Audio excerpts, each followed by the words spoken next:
ஓ மகா கணபதியை போற்றி வெற்றிவேல் முருகனுக்கு அரோகரா. இந்த பதிவில் கந்தர் அனுபூதியிலிருந்து 26வது பாடல் பார்க்கலாம். மிகச்சிறந்த பாடல். இந்த பாடலோட சிறப்பு என்ன அப்படின்னு பார்த்தோம்னா, அருணகிரிநாதர் முருகன்கிட்ட தனக்கு அருள் செய்யும்படி வேண்டுகின்றார், சரணமடைகின்றார். அவ்வளோ சிறப்பு வாய்ந்த பாடல். பாடலை முதல் பார்க்கலாம். ஆதாரமிலேன் அருளை பெறவே நீதான் ஒரு சற்றும் நினைந்திலையே, வேதாகம ஞான வினோதமன அதீதாசுரலோக சிகாமணியே. முருகன் வேதாகம ஞான வினோத. வேதாகம வேதம், ஆகமம், ஞான வேதத்தில் இருக்கின்ற மந்திரங்கள், ஆகமத்தில் இருக்கின்ற இந்த மந்திர வழிமுறைகள், இது எல்லாவற்றிற்கும் உரிய பொருள், அதிலிருந்து கிடைக்கின்ற சாராம்சம் ஞானம். அருணகிரிநாதர் நிறைய திருப்புகளில் முருகனே வேதம், வேதமே முருகன், வேதத்தின் பொருள் முருகனே என்பதை சொல்லியிருக்கார். ஒரு சில பாடல்கள் மட்டும் இங்கே குறிப்பிட்டு காட்டுறேன். நாத விந்துக்கள் ஆதி நமோ நம்மள என்ன சொன்னார்? வேத மந்திர சுரூபா, முருகன் வேத மந்திரத்தின் வடிவினன் சொன்னார். நீலங்கொள் மேகத்தின் மயில் மீது என்ற பொருள்ல நாலந்த வேதத்தின் பொருளோனேன்னு சொன்னார்.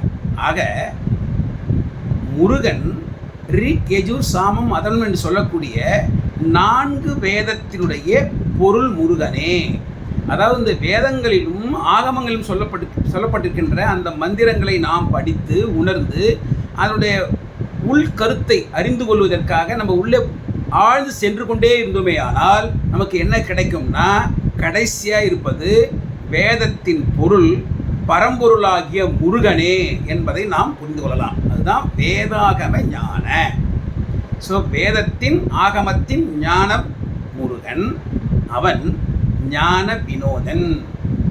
வினோதங்கள் பல புரிபவன். இந்த ஞானத்தை கொண்டு ஞானம் அருள்வதிலும் அவன் ஞான வினோதன். ஆகவே தன்னுடைய அடியவர்களுக்கும் ஞானத்தை அருள்வதிலும் பலவிதமான வகையிலே திருவிளையாடல்கள் புரிந்து அருள் செய்பவன்.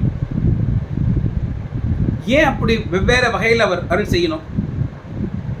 ஒவ்வொருடைய மனிதர்கள், தேவர்கள், முனிவர்கள், ஞானிகள், கடவுளர்கள், இவங்க எல்லாருக்குமே ஒவ்வொருத்தருக்கும் ஒவ்வொரு அந்த பக்குவம் இருக்கும். அந்த பக்குவத்துக்கு தகுந்த மாதிரி தானே அவங்களுக்கு அருள் செய்ய முடியும்.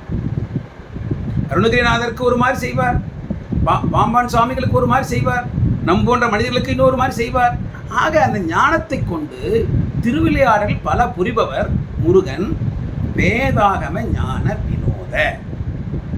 அவர் மன அதீதா. மனத்துக்குள் நாம் அவரை கொண்டு வர முடியாது. மனத்துக்குள் அவரை நாம் ஒரு வரையறைக்குள், ஒரு எண்ணத்துக்குள், ஒரு கற்பனைக்குள் அவரை நாம் நிறுத்த முடியாது. ஏன்?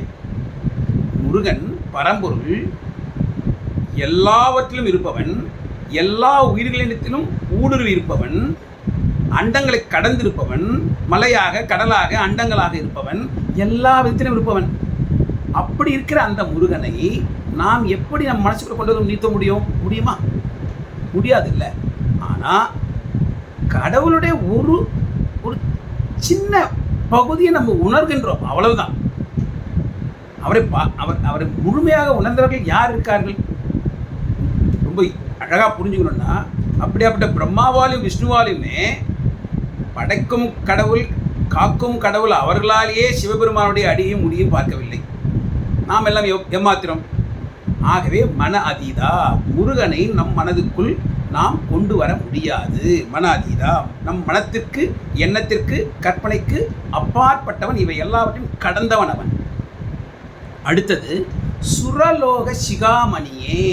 முருகன் சுரலோகம், தேவலோகம், தேவலோகத்திற்கு இருக்கின்ற அவன் சிகாமணி.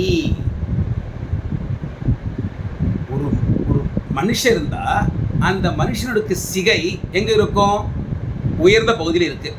அங்க இருக்கிற மணி தான் உயர்ந்த மணி, அதுதான் சிகாமணி. அப்படி முருகன் சுரலோகத்துக்கு சிகாமணியா இருக்காராம், தேவலோகத்துக்கு சிகாமணி. உண்மைதானே? சூரபத்மனை வென்று தேவர்களுக்கு அவர்கள் இழந்த தேவ பட்டினத்தை அருளியவன் முருகன். ஆகவே சுரலோக சிகாமணி. இன்னும் சொல்ல போனால் முருகனுக்கு இன்னொரு பெயரும் உண்டு, தெய்வ சிகாமணி. தெய்வங்களுக்கெல்லாம் சிகாமணியாக விளங்கக்கூடியவன் முருகன். இங்கே சுரலோக சிகாமணி சொல்லியிருக்கார். சுரலோக சிகாமணியே.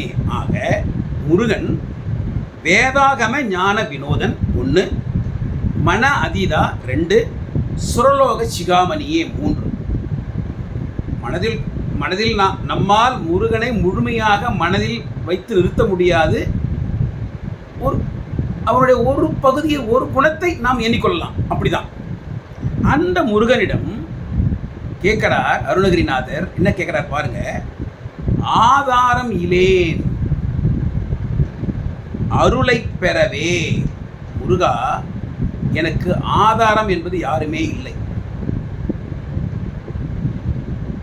எனக்கு போக்கிடம் எதுவும் இல்லை, எல்லாம் நீயே, நீதான் என் ஆதாரம். இந்த ரொம்ப அழகாக புரிஞ்சுக்கணும்னா, இதுக்கு முன்னாடி நம்ம பார்த்த 3 பாடல்கள் ஒரு வரியை சொல்கிறேன் கேளுங்க. பாடல் 23ல் என்ன சொல்லியிருக்கா? அடியை குறியாத அறியாமையினால் முடிய கெடவோ. இந்த பாடலில் சொல்லியிருக்கார், முருகா, என்னுடைய அறியாமையினால் உனது திருவடியை வணங்க முடியவில்லை, அப்படியே நான் போயிடுவேனோ. அடியை குறியாத அறியாமையினால் முடிய கெடவோ. எனது வாழ்வு எனது அறியாமையின் காரணமாக உனது திருவடியை வணங்காமல் முடிந்து விடுமோ.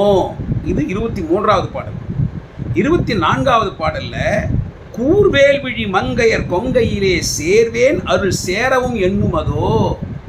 எனது மனது மங்கையர் மயக்கத்திலே இருக்கு, உங்களுடைய அருளை நாடி போக மாட்டேங்குது, வரமாட்டேங்குது, நான் என்ன பண்ணுறதுன்னு தெரியல. 25வது பாடல், அதாவது சென்ற பாடலில் மெய்யே என வெவ்வினை வாழ்வை உகந்து ஐயோ அடியேன் அலையத் தகுமோ. நான் இப்போ வாழ்ந்து கொண்டிருக்கிற இந்த வாழ்க்கை இதுதான் மெய் என்று நினைத்து நான் அலைந்து கொண்டிருக்கின்றேனே, என்ன செய்யறதே தெரியலையே, ஐயோ. இந்த மாதிரி கடந்த 3 பாடல்கள் தொடர்ந்து நம்ம பார்த்தோம்னா அவருடைய மிக அதிகப்படியான வருத்தத்தை வெளிப்படுத்துகிறார். வேற வழியே இல்லாத நிலையை சொல்கின்றார். உனது திருவடியை வணங்காமலே இந்த வாழ்க்கை முடிந்து போயிடுமோ, எனக்கு ஒன்றுமே தெரியலையே, மங்கையர் மயக்கத்திலே நான் ஈடுபட்டிருக்கேனே, உங்களுடைய அருளை பெற வேண்டும் என்று நான் நினைக்கவில்லையே, என்னால் முடியலையே, இந்த பொய்யான வாழ்வையே மெய் என்று நினைத்துக் கொண்டிருக்கின்றேனே, இதிலிருந்து நான் எப்படி வெளிவரது எனக்கு தெரியலையே. இந்த மாதிரி அவர் வருந்துகிறார். அதாவது தன்னால் இயலாத தன்மையை சொல்கின்றார். ஒருத்தர் நமக்கு ஒரு விஷயம் வேணும்னா அதை நம்ம முயற்சி பண்ணிட்டே இருப்போம், இது வேணும் வேணும் வேணும் முயற்சி பண்ணிட்டே இருப்போம். கடைசியில் நமக்கு எதுவுமே அந்த முயற்சி ஈடேறலாம். என்ன பண்ணுவோம்? நான் என்ன பண்ணுறது தெரியாமல் களைச்சு போய் உட்காந்துருவோம், இது அவ்வளோதான் சொல்லிடுவோம். இதுக்கு வேறு வழி இல்லை, எனக்கு தெரியல, இன்னும் எங்கே போகிறதுன்னு தெரியல, எனக்கு யார்கிட்ட போய் கேட்குறதுன்னு தெரியல, போக்கிடம் இல்லை எனக்கு, அதுதான் ஆதாரம் இல்லேன். தொடர்ந்து 3 பாடல்களாக உன்னுடைய அருளை நாடுவதற்கு எனக்கு வழி தெரியவில்லை, முடியவில்லை சொல்லிண்டே வந்தவர் இந்த பாடலில் என்ன சொல்லிட்டார்? ஆதாரம் இல்லேன், எனக்கு முடியலப்பா, எனக்கு போக்கிடம் இல்லையப்பா, எனக்கு வேற அருள் செய்வதற்கு வேற யாருமே இல்லைப்பா, நீ தான் என்னை பார்க்கணும் அப்படின்னு சொல்லிட்டு ஆதாரம் இல்லேன் அருளை பெறவே. உன்னுடைய அருளை பெறுவதற்கு எனக்கு ஆதாரம் இல்லை, போக்கிடம் இல்லை. நான் உங்ககிட்ட சொல்லி பார்த்துட்டேன். நீ என்ன பண்ற? நீதான் ஒரு சற்றும் நினைந்தில்லையே. எத்தனை தடவை சொல்லிட்டு இருக்க நான் உங்ககிட்ட, எனக்கு அருள் செய்யும்படி, ஆனால் நீயும் கவனிக்கவே மாட்டேங்கிறியாப்பா. கொஞ்சம் கூட உன் மனசை, உன்னோட நினைவை என் பக்கம் செலுத்த மாட்டேங்கிறியாப்பா. ஆனால் நீ நினைக்கலாம், அப்போ அருணகிரி நீ என்ன வணங்கியாடா அப்படின்னு கேட்கலாம். நான் முடிஞ்ச அளவுக்கு வணங்குறேன், நீயே நீ எப்படியாப்பட்டவன்? நீ மனாதிதா. உன்னுடைய உருவத்தை நீ பரம்பொருள் எங்கும் வியாபித்திருக்கிறவன் என் மனதில் கட்டுப்படுத்த முடியுமா? முடியாதே. என்னால் முடிந்தவரை நான் வணங்குகின்றேன். நீ உன்னுடைய நினைவையும் என் பக்கம் கொஞ்சமாவது கொண்டு வாப்பா, என் மீது கருணை காட்டுங்கள், நான் ஆதாரம் இல்லேன், என்னை நீங்கள் காத்து ரட்சிக்க வேண்டும் கேட்கிறார். இங்கே நான் கவனிக்க வேண்டியது ஆதாரம் இல்லேன் அருளை பெறவேன்னு சொல்றார். இந்த நேரத்தில் கந்த சஷ்டி கவசத்தில் என்ன சொல்லியிருக்கார்? கந்த சஷ்டி கவசத்தில் உன் அருளாலே உன் பதம் பெறவேன்னு சொல்றார். சிவபுராணத்தில் அவன் அருளாலே அவன் தாள் வணங்கின்னு சொல்றார். ஆக பரம்பொருளுடைய அருளை நாம் பெறுவதற்கு அவனுடைய கருணை வேண்டும்.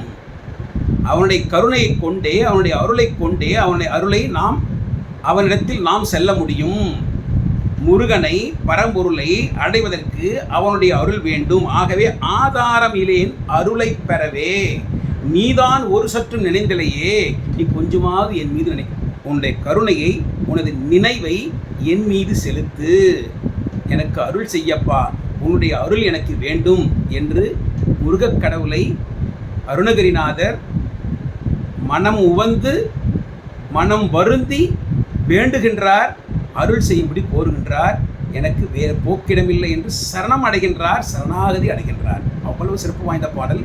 இந்த பாடல் குறிப்பாக நாம் அனைவரும் தினந்தோறும் பாட வேண்டிய பாடல்.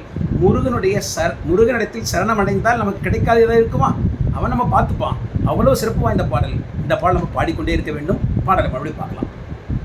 ஆதாரமிலேன் அருளை பெறவே நீதான் ஒரு சற்றும் நினைந்திலையே, வேதாகம ஞான வினோதமன அதிதா சுரலோக சிகாமணியே. வெற்றிவேல் முருகனுக்கு அரோகரா, ஞானவேல் முருகனுக்கு அரோகரா, கந்தவேல் முருகனுக்கு அரோகரா. தவறா உன் கருத்துக்களை அந்த கமெண்ட்ஸில் பதிவு பண்ணுங்க. வெற்றிவேல் முருகனுக்கு அரோகரா. ஓம் சரவண பவன்.